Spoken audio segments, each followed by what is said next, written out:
here's a fact that should make your brain itch.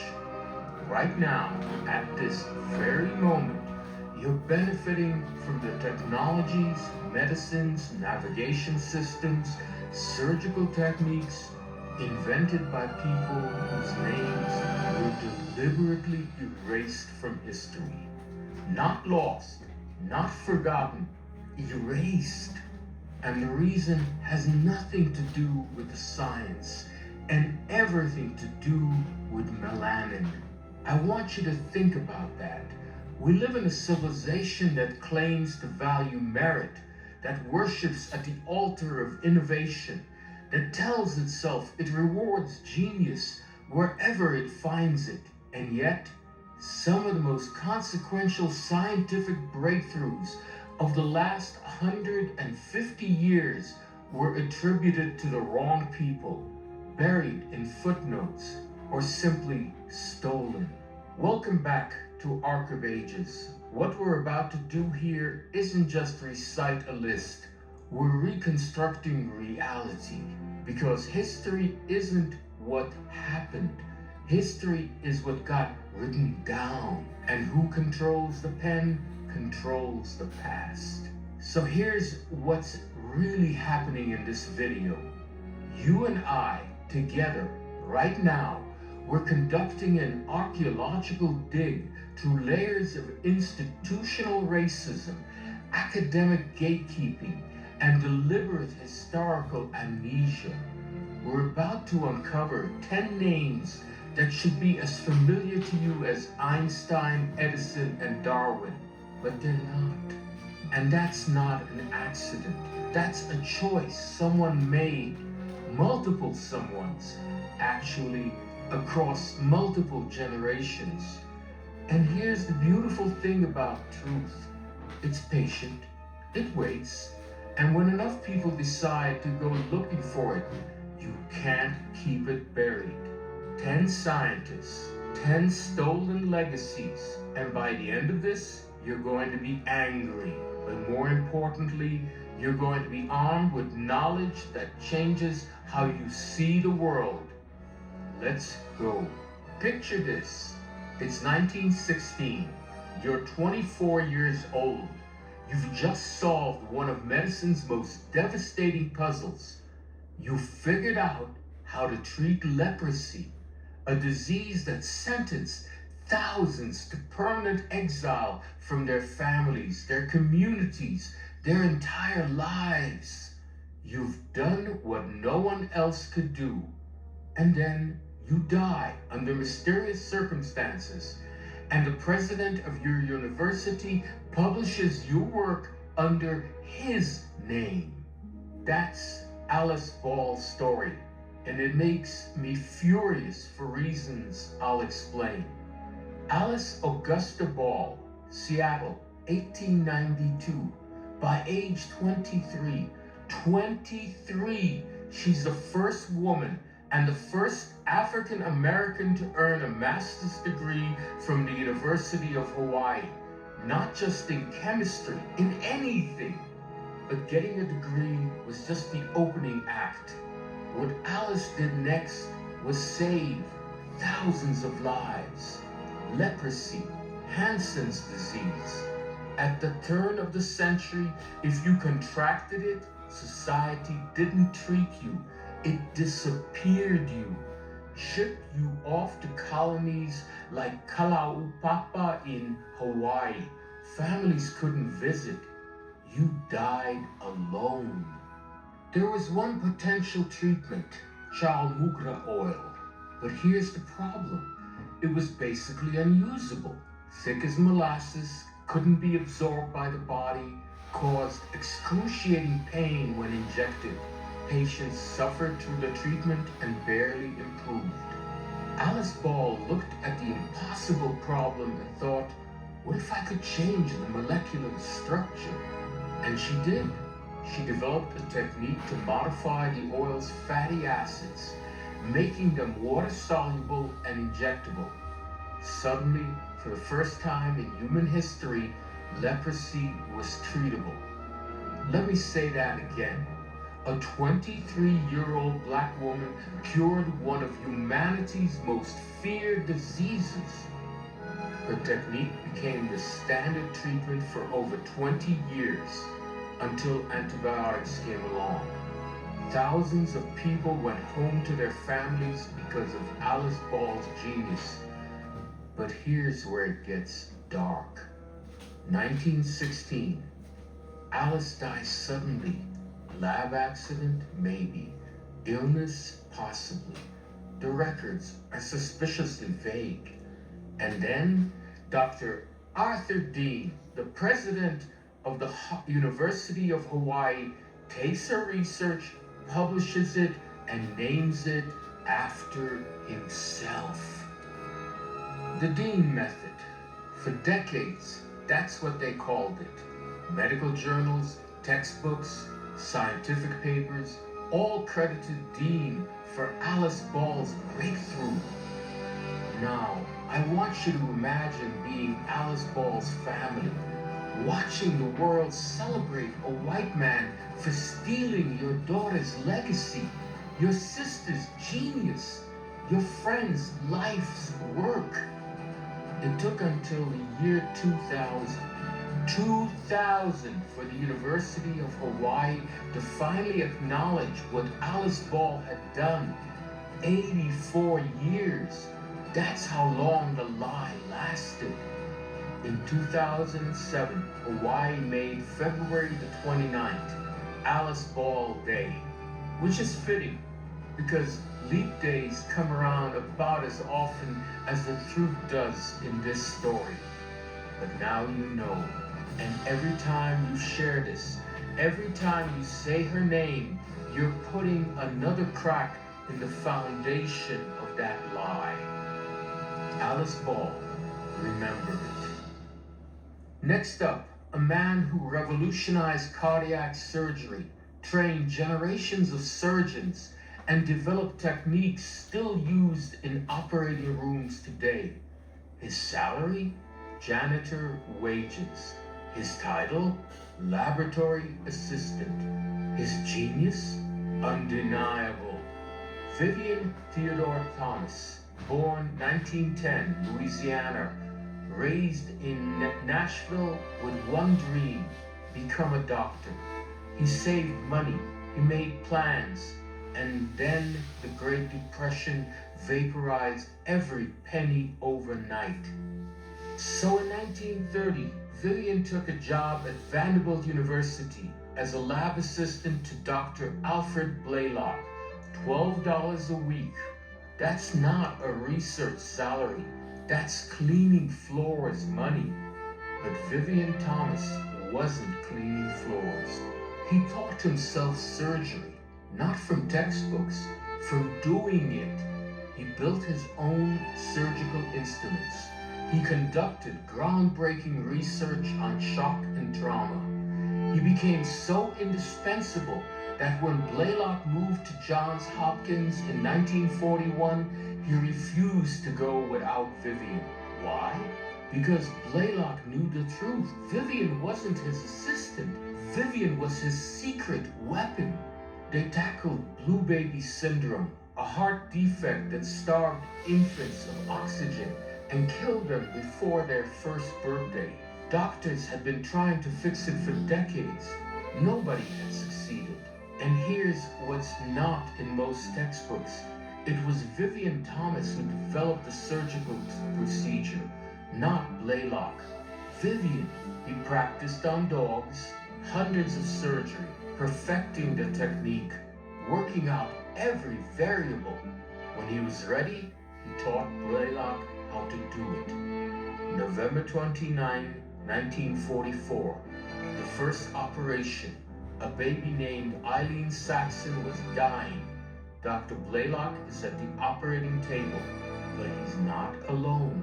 Vivian Thomas is standing directly behind him, telling him exactly where to cut, where to clamp, where to stitch. The surgery is a success. Cardiac surgery is transformed forever. Dr. Blaylock becomes famous worldwide. Vivian Thomas continues earning janitor's wages. He can't eat in the doctor's dining room, can't use the front entrance, can't be called doctor even though he's training actual doctors. For 32 years, this continues. Vivian Thomas trains the surgeons who become legends. He develops new techniques. He saves countless lives. And the institution that benefits from his genius pays him like he's mopping floors. 1976, Johns Hopkins finally awards Vivian Thomas an honorary doctorate. He's 66 years old. At the portrait unveiling in 1971, surgeons he trained came from around the world, grown men, titans of their field, and many of them wept when they saw Vivian's portrait hanging alongside the doctors he'd worked with for decades. Think about this. Every child saved from blue baby syndrome since 1944, every single one owes their lives partially to a man who had to use the service entrance. Vivian Thomas didn't just develop a surgical technique. He proved that genius doesn't care about your credentials, your skin color, or whether the institution recognizes you. Genius just is, and no amount of systemic racism can extinguish it. But it sure tried. Now let's talk about the kind of silencing that doesn't make headlines. The quiet erasure, the missing name in the textbook, the overlooked citation. Because not every act of historical theft involves someone literally stealing credit. Sometimes it's just collective amnesia about who actually did the work. Marie Maynard Daly, Queens, New York, 1921. Her father had to drop out of Cornell, not because he wasn't brilliant enough, but because he ran out of money. That failure haunted him, and it motivated Marie to finish what he couldn't. Bachelor's degree from Queens, 1942. Master's from NYU, 1943. And then, in 1947, something extraordinary. She became the first African American woman to earn a PhD in chemistry in the United States. The first in 1947. Think about how recent that is. Your grandparents might have been alive when this barrier was finally broken. Dr. Daly's research focused on the chemical processes inside cells, how proteins are synthesized, what makes up the cell nucleus, and critically, how cholesterol affects heart health. Her work on the relationship between cholesterol, hypertension, and heart disease, that's the foundation of modern cardiovascular medicine. When your doctor tells you to watch your cholesterol, that's Marie Daly's research talking. When we understand that high blood pressure damages your heart, Marie Daly figured that out. The dietary recommendations that have saved millions from heart attacks built on her work. She published more than 80 research papers, taught at Columbia University, mentored countless young scientists, established a scholarship fund to help minority students pursue chemistry. And yet, when most people think about heart disease research, they think of, what names come to mind? Probably not Dr. Marie Maynard Daly. That's the insidious part. She wasn't excluded from publishing. She wasn't denied tenure.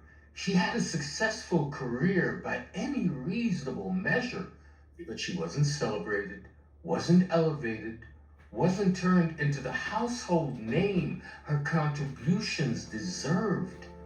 And that matters. Because when we don't tell these stories, we create a false narrative about who does science, who makes breakthroughs, who saves lives. We tell young black girls that science isn't for them, not through explicit exclusion, but through omission, through silence. Dr. Daly didn't wait for the world to recognize her. She did the work. She trained the next generation. She created pathways for others. And now we're making sure her name doesn't get buried in footnotes anymore. Okay, pause. Let me talk to you for a second. When I started researching these stories, I had this moment where I realized this isn't just history.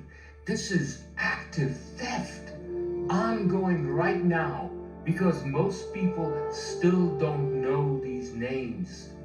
And here's what's incredible. You do. Right now, in this moment, you know that about Alice Ball, Vivian Thomas, and Marie Daly. And I've been reading your comments from the last video. Hundreds of you said the same thing. Why didn't I learn this in school? Why am I just now finding out about this? I'm 32 years old and I'm angry. Good. Be angry. That anger is appropriate.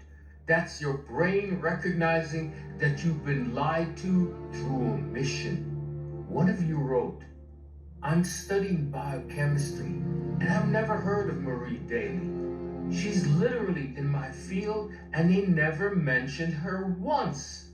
That's not accident. That's a pattern. But here's the thing. We're breaking that pattern. Every view, every share, every time you tell someone about these scientists, you're rewriting their narrative. You're taking back our history. So yeah, hit that like button. Not for me, for Alice, for Vivian, for Marie. Help their stories reach more people. All right, next scientist, and I'm warning you, this one's going to hurt. Blood. It's the river of life flowing through your body right now. Your heart pumps it, your lungs oxygenate it, and if you lose too much of it, you die. Before World War II, battlefield medicine had a catastrophic problem. Soldiers were bleeding out faster than doctors could save them because there was no way to store and transport blood to where it was needed. And then one man solved it. Dr. Charles Richard Drew, Washington, D.C., 1904. Athlete, scholar, surgeon, but his real genius was understanding something nobody else had figured out. You don't need to store whole blood. You need plasma. He discovered that if you separated the plasma from red blood cells, you could refrigerate it for much longer. You can transport it. You can build banks of it. And suddenly, battlefield medicine is transformed. Dr. Drew literally invented the modern blood bank system. The protocols for collection, processing, storage, distribution, that's all him. In 1940, he ran the Blood for Britain program, sending thousands of units of plasma to save Allied soldiers during the Blitz. Then he became director of the first American Red Cross blood bank. He's a national hero. His innovations saving tens of thousands of lives. And then, and I need you to really hear this, the American Red Cross decided black blood donations will be segregated by race. Black blood, white blood, stored separately. The man who invented the blood bank was told that his blood, the blood flowing through his veins at that very moment was somehow fundamentally different from white people's blood. Now, as a scientist, Dr. Drew knew this was insane. Blood type is determined by antigens on red blood cells, not by melanin in your skin. The policy wasn't just offensive, it was objectively, demonstrably false. So he resigned in protest. He called the policy unscientific and insulting. The Red Cross didn't care. The policy stayed until 1950. And here's the tragic epilogue. In 1950, Dr. Drew was in a car accident in North Carolina. He was rushed to a hospital, a white hospital. There are conflicting accounts of what happened. Some say he was refused treatment because of his race. Others say he received care, but his injuries were too severe. We may never know the complete truth. What we know for certain is this: he died. The man who made it possible to save countless lives through blood transfusion died in a segregated medical system. Think about what that means. The genius who proved that blood is blood, regardless of who it comes from, was treated as though his life mattered less because of his skin color. Today, when you donate blood, it's not separated by race. When someone needs a transfusion, they get the blood type they need, period. That's Charles Drew's legacy. He proved through science that racism has no biological basis. For decades, his contributions were downplayed, footnoted, or attributed to others.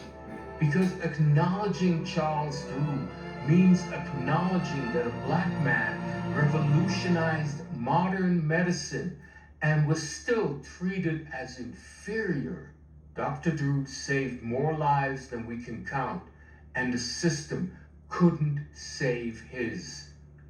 But we can save his story, and we are. Quick question. When's the last time you used GPS? Today? This week? To get to work? To find a restaurant? To avoid traffic? Here's another question. Do you know who invented it? Most people would guess it was developed by the military, which is partially true, or some Silicon Valley tech bro. Wrong.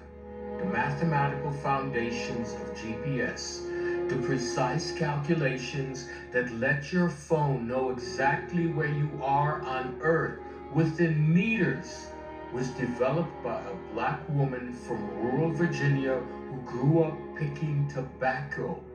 Gladys Mae West, born 1930, determined to escape farm life through education. Bachelor's in Math, 1952. Master's, 1955. And then, in 1956, she's hired by the U.S. Naval Proving Ground in Dahlgren, Virginia. She's only the second black woman ever hired there. The first was also a mathematician, which tells you something about who was being let through the door. Only the absolutely undeniable geniuses.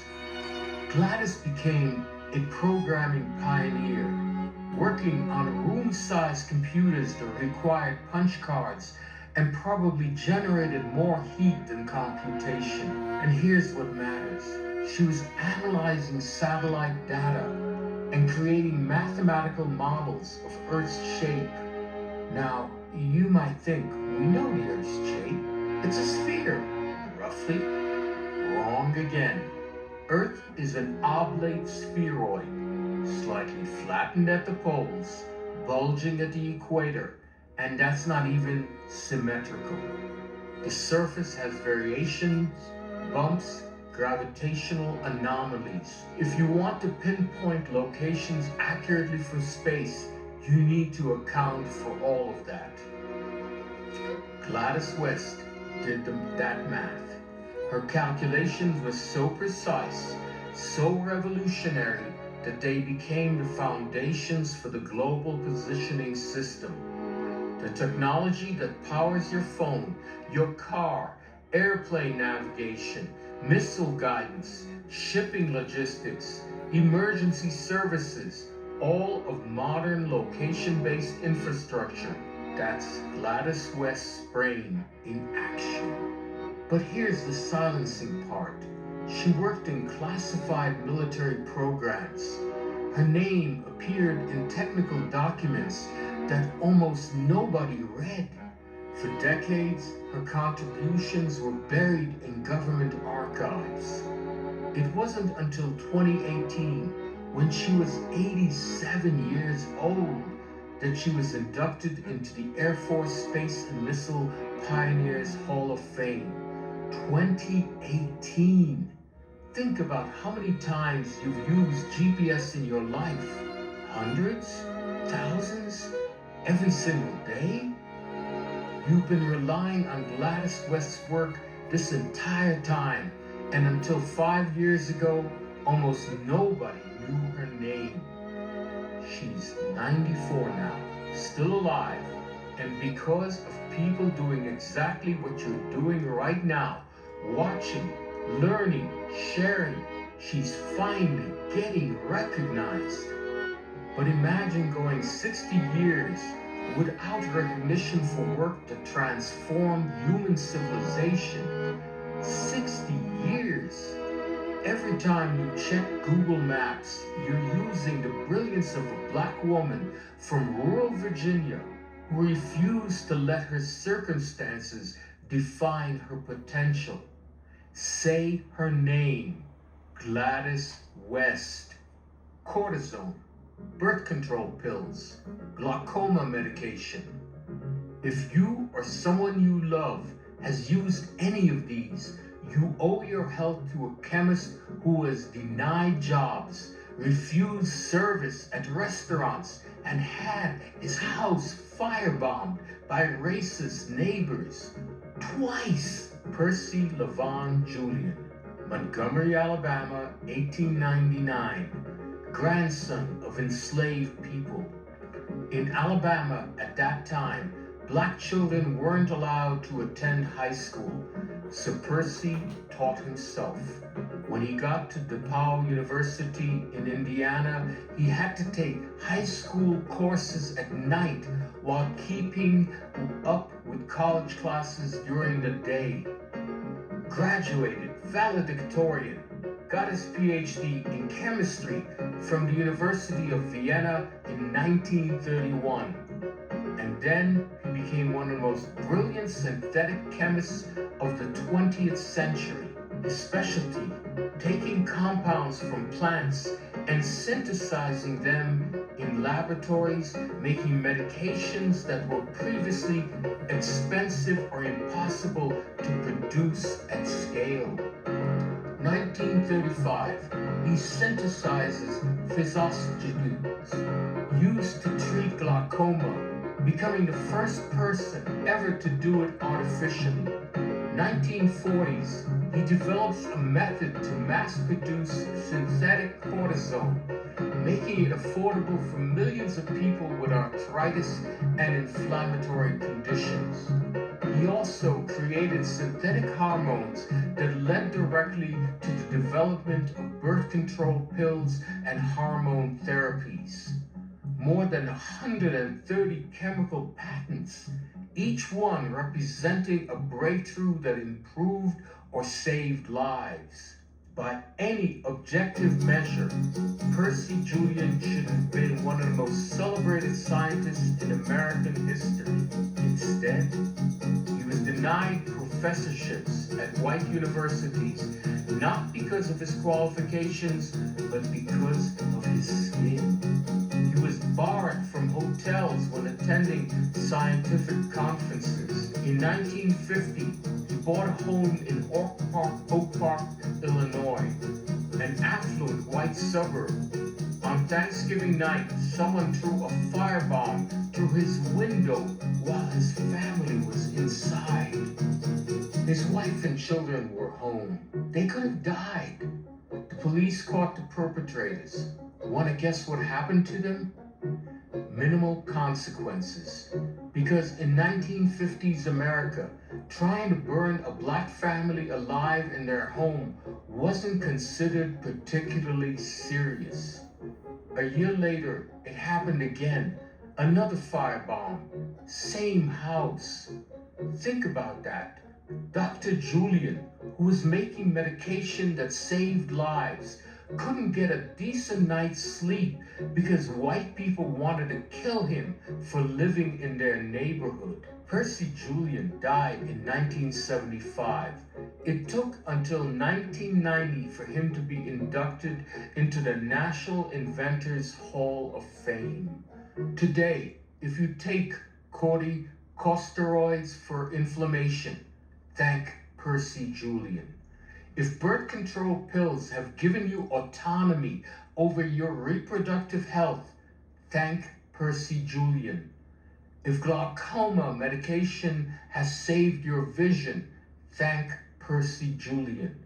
But for decades, students learned chemistry without ever hearing his name, because acknowledging him would mean acknowledging that a black man revolutionized medicinal chemistry while white America tried to terrorize him out of existence. Dr. Julian didn't just do the science. He survived doing the science while people literally tried to kill him for it. That's not just genius. That's courage on a level most of us can't comprehend. All right, next one is going to hit different, because this scientist didn't invent a drug or a technology. She proved that racism damages children's minds, and her research changed American law forever. Dr. Mamie Phipps Clark, Hot Springs, Arkansas, 1917. She earns her bachelor's and master's at Howard University, meets her husband, Kenneth Clark, there, and they both go on to get their doctorates at Columbia University. In 1943, Mamie became the first African-American woman to earn a PhD in psychology from Columbia. But it's what she did with that degree that matters, the doll test. She took black children and showed them two dolls, identical except for skin color, one white, one black. Then she asked simple questions. Which doll is nice? Which doll is bad? Which doll would you like to play with? Which doll looks like you? And here's what breaks our hearts when we first learned about this study. The majority of black children chose the white doll as nice and the black doll as bad. When asked which doll looked like them, some children became visibly distressed. Some refused to answer. Some cried. Dr. Clark had quantified something that black families already knew but couldn't prove in court. Segregation wasn't just separating children by race, it was teaching black children to hate themselves. Her research became Exhibit A in the most important Supreme Court case of the 20th century, Brown versus Board of Education. 1954, the Supreme Court cites Dr. Clark's research in their decision to declare school segregation unconstitutional. A black woman's psychological research dismantled legal segregation in American schools. But here's the silencing. For decades, the credit went primarily to her husband, Kenneth Clark. He was interviewed, he was quoted, he was remembered as the primary researcher. Mamie's contributions were minimized, footnoted, or erased entirely. It took decades for historians to set the record straight. The doll tests were her innovation, her research design, her psychological insight. She went on to co-found the Northside Center for Child Development in Harlem, one of the first full-service mental health centers for minority children. She spent her career fighting for Black children's mental health, proving that racism isn't just policy, it's trauma. Dr. Mamie Phipps Clark looked at Black children and saw their pain. She measured it, documented it, and weaponized it against segregation. She proved that separate but equal wasn't just unequal, it was psychological warfare against children. And for decades, her husband got most of the credit, but not anymore. Not here, not in this community. We know her name, Dr. Mamie Phipps Clark. Imagine being nominated for a Nobel Prize multiple times. Imagine publishing nearly 80 scientific papers. Imagine revolutionizing our understanding of how life begins, literally how a single cell becomes a complex organism. Now imagine that despite all of that, you can't get a research position at a major American university, not because you're unqualified, because you're Black. Ernest Everett Just, Charleston, South Carolina, 1883. Graduates magna cum laude from Dartmouth, 1907. Only student in his class with honors in multiple subjects. PhD from the University of Chicago, 1916. One of the first African Americans to earn a doctorate in biology. His research focused cell development and fertilization. How does a cell-fertilized egg know how to become a complex organism? What signals tell cells how to differentiate, organize, develop? Dr. Just was the first scientist to recognize the critical role of the cell surface, the membrane, in development. At the time, everyone thought genetics was everything. The DNA inside the nucleus determined everything about how an organism developed. Dr. Just said, no, the cell's interaction with its environment matters just as much. He proved that the cell surface, the membrane that interfaces with the outside world, played a fundamental role in development. This was revolutionary. This laid the groundwork for modern developmental biology, stem cell research, our entire understanding of how organisms grow. He published in the most prestigious journals, Science, Nature, the Journal of Experimental Zoology. European scientists revered him. They invited him to collaborate, to lecture, to work at their institutions. But in America, couldn't get a research position at a white university. Not one. So Dr. Just spent his entire career teaching at Howard University, not because it was his first choice, because it was his only choice. Every summer, he'd go to the Marine Biological Laboratory in Woods Hole, Massachusetts, where his brilliance was undeniable. He'd conduct research alongside the greatest biologists in the world. He'd made discoveries that would be cited for decades.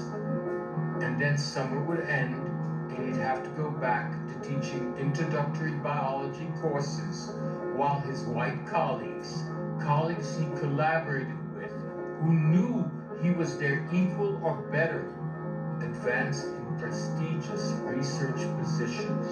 Eventually, frustrated beyond measure, Dr. Just moved to Europe, Germany, France, Italy, places where he was respected for his science, not dismissed because of his skin.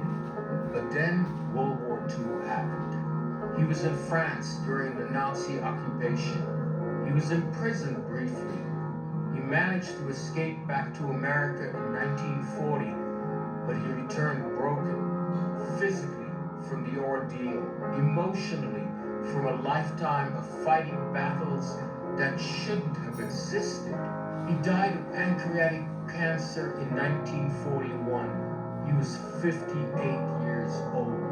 Here's what destroys me about Ernest Just's story. He spent his entire life fighting two battles simultaneously. The battle to understand how life works, which he won brilliantly, and the battle to be treated as fully human by his colleagues, which America made sure he lost. His research is still cited today. His insights into cell biology remain fundamental to the field. Developmental biologists stand on his shoulders, but most students learn biology without ever hearing his name. Dr. Just was nominated for the Nobel Prize multiple times, but he never won. Some historians believe it's because of racism. Others point to his lack of institutional support, which of course was also because of racism. Either way, one of the greatest biologists of the 20th century died without the recognition he deserved while he was alive. And here's the thing about truth. It's patient, it waits, and we're here now, pulling his story back into the light. Because every time we say his name, every time we share his work, we're correcting the historical record. Ernest Everett Just, cell biologist. We're almost at number one, but before we get there, I need you to understand something about chemotherapy. Before the 1940s, if you got cancer, you had two options: surgery or radiation. Both were brutal. Both had limited success. And if the cancer had spread, you were going to die. That was just reality. And then one woman changed everything. Dr. Jane Cook Wright, born 1919, New York City, third generation of medical pioneers. Her grandfather, one of the first black graduates of Meharry Medical College. Her father, one of the first black graduates of Harvard Medical School. Jane, raised with the understanding that excellence was the baseline, that she'd still have to fight for every inch of recognition. Graduated from New York Medical College in 1945, one of the only few black women in her class, in a field that was hostile to women and hostile to black people. She could have chosen an easier path. She chose cancer research. At Harlem Hospital, working with her father, she started researching a radical idea. What if you could use chemicals to kill cancer cells systematically? What if you didn't need to cut out every tumor or irradiate every site? What if you could treat cancer from the inside? Dr. Wright pioneered chemotherapy as we know it. She developed techniques for testing which drugs would work on which cancers. She was one of the first physicians to use human tissue cultures to match patients with the right treatment. Personalized medicine before we had a term for it. Her research on methotrexate for breast cancer and skin cancer was groundbreaking. She traveled to Africa and Asia, studying cancer treatments globally and bringing cutting-edge techniques back to the United States. In 1964, and this is huge, she became the first woman appointed to a leadership position at a major cancer research center, associate, dean, and head of cancer chemotherapy at New York Medical College. the highest ranked black woman in American medicine at the time. She published over 100 papers. She trained generations of oncologists who went on to become leaders in the field. She served on the President's Commission on Heart Disease, Cancer, and Stroke. She was a founding member of the American Society of Clinical Oncology. And yet, while white male oncologists were featured on magazine covers as heroes, Dr. Wright's contributions were consistently minimized or erased from the mainstream narrative. Think about everyone you know who survived cancer, everyone who's undergone chemotherapy and lived to tell about it. Dr. Jane Cook Wright is part of the reason they're still here. She didn't just fight cancer, she fought a medical establishment that told her explicitly and implicitly that a black woman had no place at the top of cancer research. She proved them wrong on both fronts. She received dozens of honorary degrees. The American Cancer Society gave her awards. Smith College honored her. But the general public? Most people have never heard her name. Dr. Wright saved millions of lives. She pioneered treatments that remain the backbone of modern oncology. She proved that brilliance doesn't care about your gender or your race. And she did it while being told she didn't belong every single day. But she belonged, she more than belonged. She defined the field. And that's the pattern we keep seeing, isn't it? These scientists didn't wait for permission. They didn't wait for the world to be ready for them. They did the work, made the discoveries, saved the lives. And we're making sure their names don't stay buried. Which brings us to number one. Look around you right now. If there's electrical light in your space, a lamp, an overhead light, the glow from your screen, I want you to really see it. That light exists because of the man I'm about to tell you about. Not metaphorically, literally.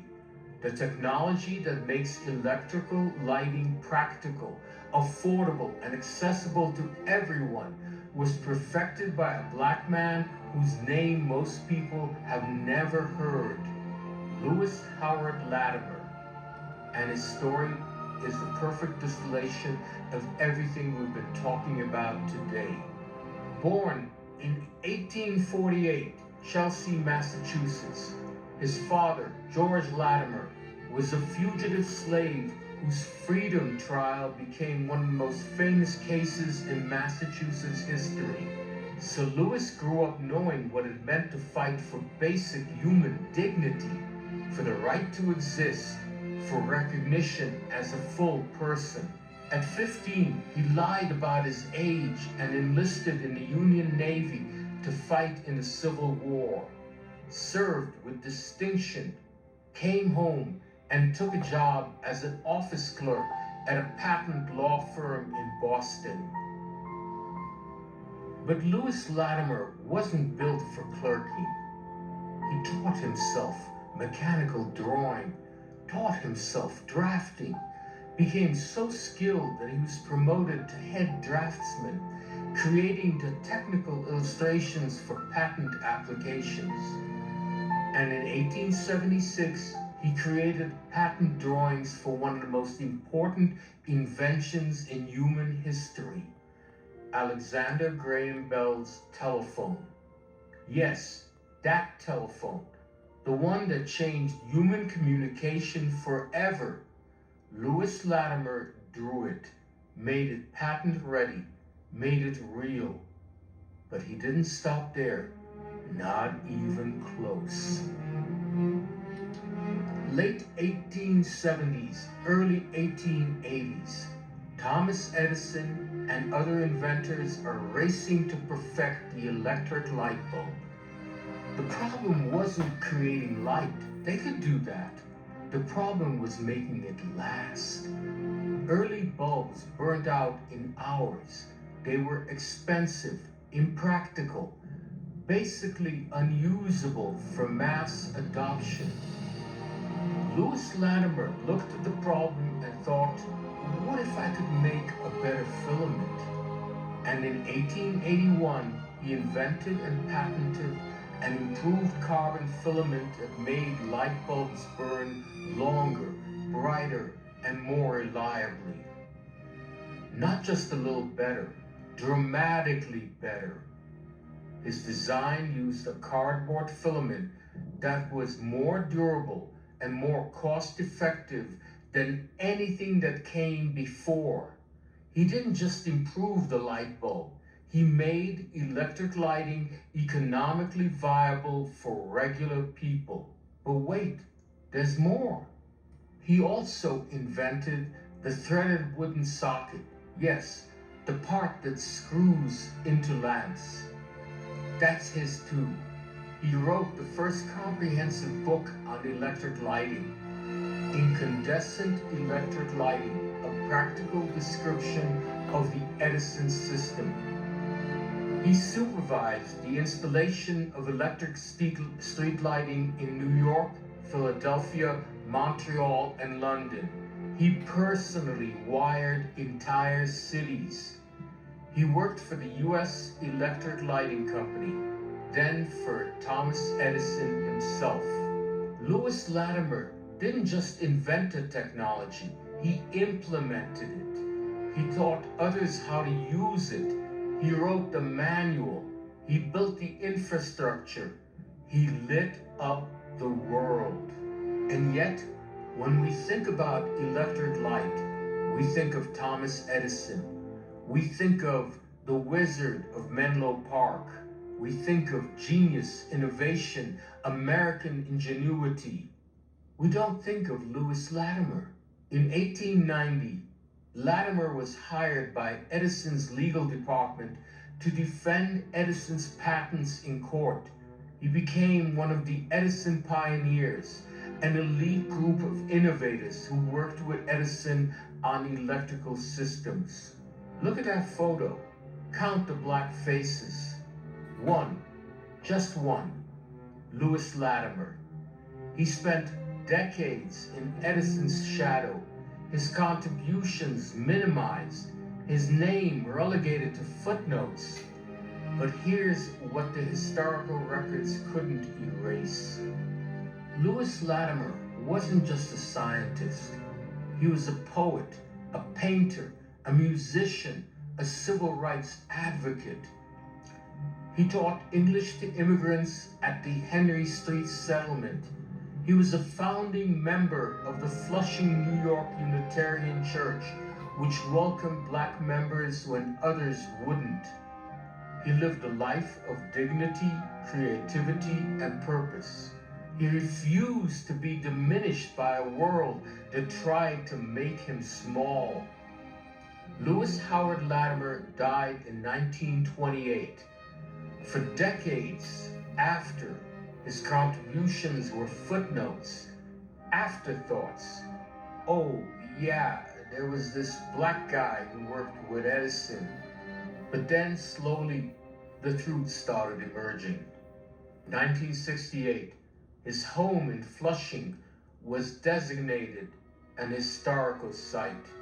1988, it became the Louis H. Latimer House Museum. 2006, he was inducted into the National Inventors Hall of Fame. And now, right now, because of communities like ours, people committed to uncovering buried history, millions are learning his name.